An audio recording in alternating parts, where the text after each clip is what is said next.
Windows presents Super Mario 3D World Review. Yahoo! Let's go! So it starts off with Mario, Luigi, Peach, and Toad strolling around the Mushroom Kingdom when they found a clear pipe. So Mario and Luigi starts fixing the pipe, and out came a Sprixie. The Sprixie informed the crew that their world is being taken over and who is taking over their land. Until she was done explaining, Bowser came out and trapped her in a jar, so the crew gave chase. So the characters you can play as at the start is Mario, who's balanced stat-wise, Luigi, who can jump higher than Mario, but takes time when he sprints. Peach sprints more earlier compared to Luigi, but she runs slower, and when she jumps, she can land softly with gliding by in the air. Toad has the best speed, but has the worst landing, and also has terrible sprint speed. So the unlockable character is Rosalina, which her jump is super high and her sprint is OP too, but she is super duper slow when it comes to running. So what's a game without its controls? Not even a game. So let's talk about the basic controls. A or B is used to jump, wall jump whenever you're near a wall, or swim. X or Y is used to dash, throw specific items, or use power-ups. ZL or ZR is used to crouch, ground pound, or go down pipes, while Pacific ones. To roll, you have to press ZL or ZR and X or Y. And to long jump, you have to press ZL or ZR and A or B. And if you're confused, then here's a chart that I made.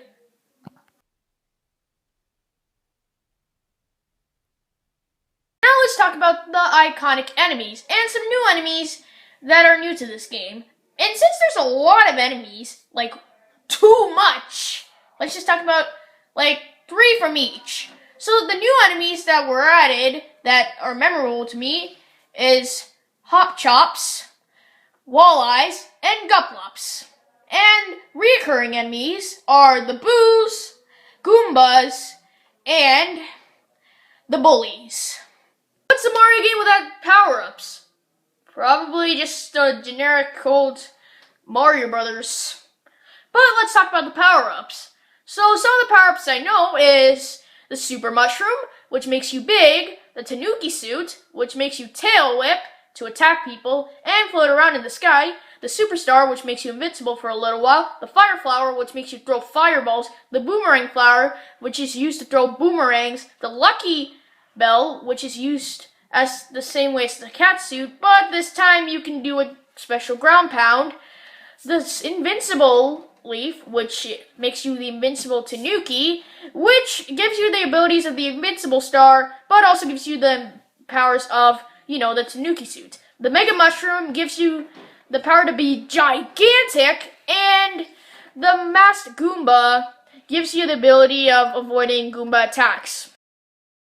What's a Mario game without its world? And there's 8 of them. So let's start with World 1, which is a grassy themed level with hills and large colorful blocks. World 2 is a desert themed area with some quicksand. World 3 is an icy area with hills and ice rinks. World 4 is a canyon-based area with mines in some places. World 5, which is an ocean-based area with purple areas everywhere. World 6, which you could walk on clouds in the sky. World C is a lava-based area outside a castle, and World B is a casino-based area. Besides the first 8 worlds, there are 4 bonus levels. The first one, also known as World S, is a space-based area. The second 2, which is World M and World F, which are higher than World S, but have more purple skies and are further. And finally, World CR, which is further up and has a golden bridge.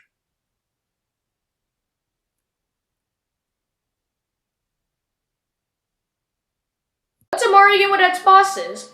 Well, pretty much the same game. It's just that the bosses would just spice things up a little. Well, here, it actually spices things up a lot, seeing how they're much more challenging. Thank goodness. I mean, yeah, not that all the Mario bosses were easy. I mean, there were some of that were hard, but mostly it was just easy. And now it has a consistent lineup of hard bosses.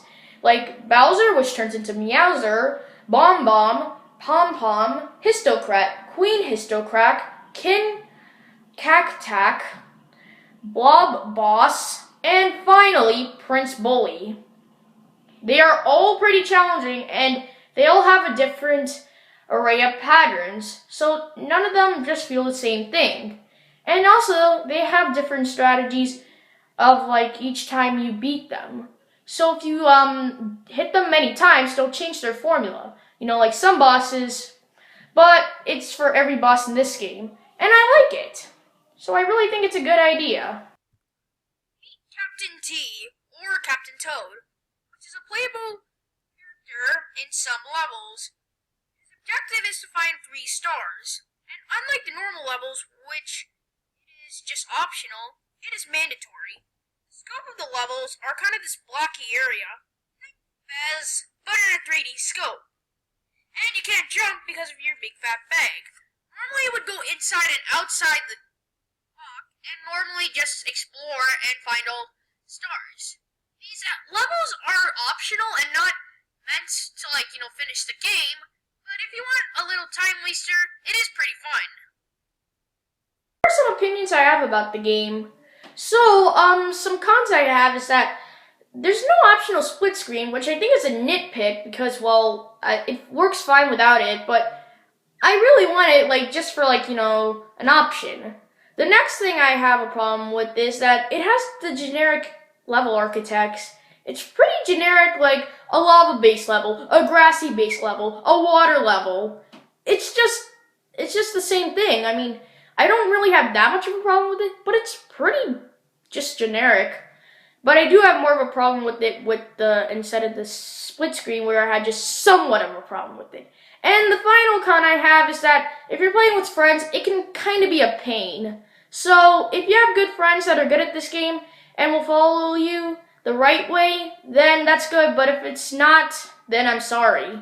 Some pros I have is that it has smooth frame rate, the platforming is great, and the challenge and the bosses are much better than last time. There are many more, like the cons, but I would like to say that it is a great game, and you should play it. I give it a 9 out of 10. So I hope you enjoyed this video, and please like, share, and subscribe, or dislike if you want. And I want to see you guys next time.